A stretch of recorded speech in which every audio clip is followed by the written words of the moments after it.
Hello किसान भाइयों, सभी को नमस्कार।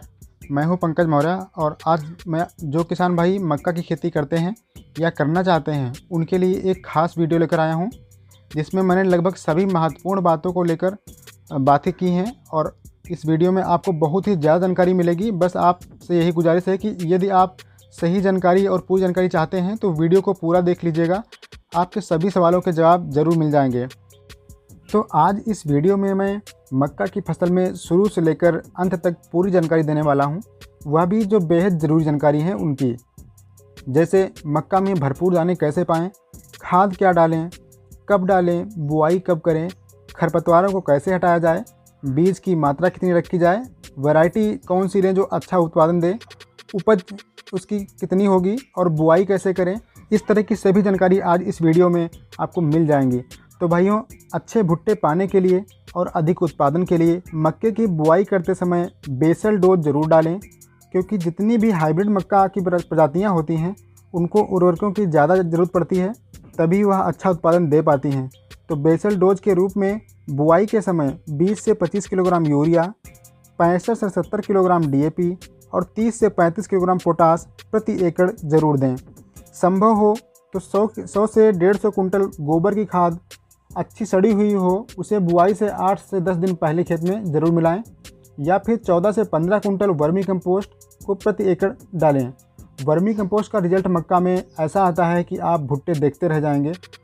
और हाँ, अगर आप गोबर की खाद या वर्मी कंपोस्ट नहीं दे पाते हैं तो आपको माइक्रोन्यूट्रिएंट जैसे सागरिका या बोल्ट या इस टाइप के जो भी जाइम वगैरह आते हैं वो आपको ज़रूर देने पड़ेंगे, जिससे सूक्ष्म तत्व की पूर्ति आसानी से हो सके। इसके अलावा 8 से 10 किलोग्राम जिंक सल्फेट प्रति एकड़ ज़रूर दें। इसे आपको बेसल डोज के साथ कभी नहीं मिलाना है। आप कुछ दिन पहले या जब पहली यूरिया दी जाती है उसमें मिलाकर दे सकते हैं। जिन भाइयों को नहीं पता है कि बेसल डोज या फास्फोरस के साथ जिंक देने पर क्या होता है, तो मैंने लिंक नीचे डिस्क्रिप्शन में दे दिया है। आप इस वीडियो को देखने के बाद वह वीडियो भी देख सकते हैं। तो किसान भाइयों, बेसल डोज के बाद आपको पहली यूरिया 35 से 40 किलोग्राम जो देनी है वो नी हाई स्टेज यानी जब फसल घुटनों के बराबर हो जाती है तब देना चाहिए। और दूसरी यूरिया 40 से 45 किलोग्राम जब जीरा निकलने लगे, जिसे झंडा निकलना भी कहते हैं, उस समय देना सबसे अच्छा होता है।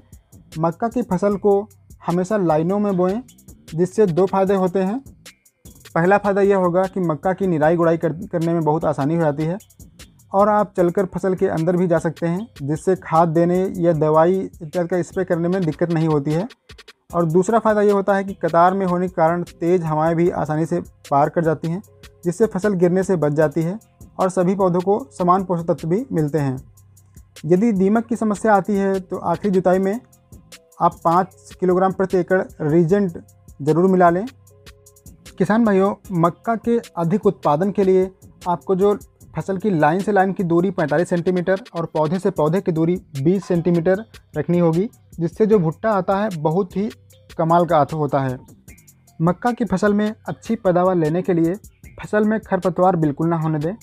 इसके लिए आप पर्याप्त नमी में बीज बोएं, जिससे सिंचाई बुआई से 20-25 दिन बाद करनी पड़े। इससे खरपतवार कम जमेंगे, क्योंकि जितनी जल्दी आप सिंचाई करेंगे उतनी जल्दी खरपतवार निकलना शुरू हो जाते हैं। खरपतवारों का जमाव रोकने के लिए मक्का बुआई के 2 दिन के अंदर 500 ग्राम एट्राजिन को 100 लीटर पानी में घोलकर स्प्रे कर दें। इससे खरपतवार कम जमेंगे। और किसान भाइयों, मक्का की फसल में जड़ों पर मिट्टी चढ़ाने का कार्य ज़रूर करें। इससे फसल गिरती भी नहीं है और पोषक तत्व पौधों की जड़ों के पास अधिक मात्रा में उपलब्ध हो जाते हैं, जिससे फसल की बढ़वार अच्छी होती है। तो हो सके तो एक निराई खुरपी की सहायता से ज़रूर कराएं। इसके साथ मिट्टी चढ़ाने का काम भी आप करा सकते हैं। किसान भाइयों, मक्का की खेती वैसे तो साल भर आप कभी भी कर सकते हैं, लेकिन अच्छी पैदावार के लिए मक्का की 2 बार फसलें ले सकते हैं। खरीफ की फसल अप्रैल से लेकर जुलाई तक कभी भी बुआई कर सकते हैं और रबी की फसल नवंबर से लेकर फरवरी तक कभी भी बुआई कर सकते हैं। जो किसान भाई मक्का को चारे के रूप में उगाना चाहते हैं वो बीज की मात्रा 40 से 45 किलोग्राम प्रति एकड़ रखें और अनाज के लिए 8 से 10 किलोग्राम प्रति एकड़ बीज की बुआई करनी चाहिए। अगर बीज उपचारित नहीं है तो आप 2 ग्राम कार्बेंडाजिम प्रति किलोग्राम बीज के हिसाब से उपचारित करके ही बीज बोएं। इससे फंगस से लगने वाली बीमारियों से बचाव हो जाता है। बीज की गहराई बीज की बुआई करते समय 5 से 7 सेंटीमीटर ही रखें, इससे ज़्यादा गहराई पर ना बोएं। इससे बीज सड़ने और कम जमाव की भी समस्या हो जाती है। यदि खेत में नमी कम है तो बीज को 12 घंटे के लिए पानी में भिगोकर और फिर पानी से निकालकर 30 मिनट के लिए छाया में सुखा लें। उसके बाद बुआई करें, जिससे खाद बीज से चिपकेगी नहीं। अगर आप भिगोकर बोना चाहते हैं तो उस पानी में 2 ग्राम प्रति लीटर के हिसाब से कार्बेंडाजिम मिला दीजिए, जिससे आपका बीजोपचार भी हो जाएगा। जो किसान भाई हरे भुट्टे के लिए मक्का की खेती करना चाहते हैं या करते हैं तो उनके लिए जल्द ही मैं ऐसा वीडियो लेकर आने वाला हूं, जिससे आपको बहुत ही ज़्यादा लाभ मिलेगा, क्योंकि मैं खुद ही हरे भुट्टे की खेती करता हूं और बेहतर प्रॉफिट भी कमाता हूं। तो किसान भाइयों, इस तरह की जानकारी पाने के लिए चैनल को सब्सक्राइब और घंटी के निशान को दबा के रखिए, ताकि जो भी हम वीडियो डालें तो आप तक सबसे पहले पहुंचे। तो भाइयों, अब हम आपको बताते हैं सबसे राज की बात, जिससे आपको सबसे ज़्यादा फ़ायदा होने वाला है। भाइयों, मक्का की फसल में यदि अच्छे दाने ना बने तो फसल का उत्पादन बहुत कम हो जाता है। मक्के में दाने अच्छे से बने, पूरा भुट्टा ऊपर से नीचे तक भरा हो, इसके लिए आपको एक बात ध्यान रखनी है कि मक्का की फसल में जब भुट्टे में मूछें निकलने लगें, उस समय से लेकर दानों में दूध बनने तक खेत में नमी बिल्कुल भी कभी कम नहीं होनी चाहिए। इसके लिए आपको समय समय पर हल्की सिंचाई करनी पड़ सकती है, भारी सिंचाई बिल्कुल ना करें, क्योंकि मक्का की फसल पानी के प्रति बहुत ही सेंसिटिव होती है। इसलिए बरसात की फसल में जल निकास का उचित प्रबंध भी बना के रखें। यह तरीका बहुत ही काम का है। भुट्टे में दाने अच्छे तभी पड़ेंगे जब आप इस चीज़ को अपनी फसल में फॉलो करेंगे। अन्यथा आप कितनी भी अच्छी वैरायटी बो दो, पर अगर ऊपर बताए गए समय में नमी कम हुई तो दाना भरपूर नहीं बन पाता है। किसान भाइयों, ये देखिए, ये मक्का की फसल है, कितनी अच्छे से मेंटेन की गई फसल है। इस तरीके से आप जब भी खेती करेंगे और खरपतवार बिल्कुल नहीं होंगे, आप सारे पोषक तत्वों का प्रबंधन करेंगे, आप भी मेरी तरह एक पौधे से 2 भुट्टे ले पाएंगे। जो पहला भुट्टा ऊपर का आता है उसे आप मार्केट में बेच सकते हैं, हरा भुट्टा भी बेच सकते हैं, और जो नीचे का भुट्टा होता है वो दाने के रूप में हम यूज कर लेते हैं, तो काफ़ी फ़ायदा मिल जाता है इससे।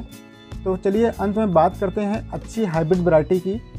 तो इसमें जो वैरायटी बो जाती है, तो ये तो है डेकाल्ब की 7074 वैरायटी, और जो और भी अच्छी वैरायटी हैं उनके हम नाम बता दे रहे हैं। डेकाल्ब की 9108, डेकाल्ब 8144, VNR की 4343, पायोनियर 3377 और पायोनियर की 3396 और पायोनियर की 3501। ये कुछ अच्छी वैरायटी हैं जो हमारे यहाँ लगती हैं और अच्छा प्रोडक्शन देती हैं। उपज या उत्पादन की बात करें तो अच्छी देखरेख और बताए गए तरीके से खेती करने पर 18 से 24 कुंटल तक दाना प्रति एकड़ तक प्राप्त हो जाता है। तो किसान भाइयों, आज की वीडियो आपको कैसी लगी कमेंट करके ज़रूर बताना। वीडियो को ज़्यादा से ज़्यादा लोगों को शेयर करना और लाइक करना।